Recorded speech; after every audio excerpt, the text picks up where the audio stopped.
ভোটের বাক্সে ফলাফল যাই হোক না কেন, হাওড়ার পদ্ম ফোটা প্রায় নিশ্চিত।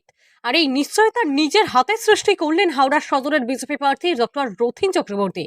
ইতিমধ্যে প্রথম দফার ভোট হয়েছে, বঙ্গে এখনো বাকি আরো 6 দফার নির্বাচন।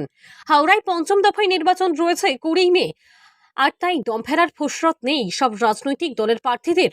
জোর কদমে চলছে শেষ মুহূর্তে প্রচার। সকাল থেকে চাঁদিপাটার রোদ জেলা জুড়ে। সেই চাঁদিপাটার রোদকে উপেক্ষা করে হাওড়ার সাকরাইল এলাকাতে নির্বাচনী প্রচারে জনসংযোগ সারলেন হাওড়া সদরের বিজেপি প্রার্থী চিকিৎসক রথীন চক্রবর্তী।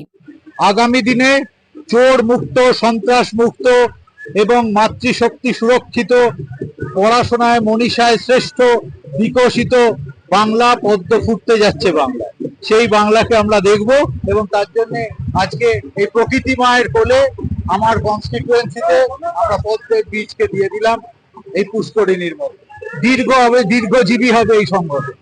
এবার প্রচারের শুরু থেকেই জোর কদমে প্রচার চলছে সমস্ত রাজনৈতিক দলের। এবার অভিনব উপায়ে নিজের প্রচার সারলেন গেরুয়া শিবিরের প্রার্থী রথীন চক্রবর্তী। ভারতীয় জনতা পার্টির প্রতীক পদ্মফুল। প্রচারে বেরিয়ে পদ্মফুলের বীজ বুনলেন প্রার্থী।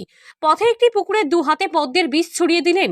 আগামী দিনে চোর মুক্ত, সন্ত্রাস মুক্ত এবং মাতৃশক্তি সুরক্ষিত, পড়াশোনায় মনীষায় শ্রেষ্ঠ, বিকশিত বাংলার পদ্ম ফুটতে যাচ্ছে। সেই বাংলাকে আমরা দেখব, তার জন্য এই পুষ্করিণীর মধ্যে পদ্মের বীজ দিলাম।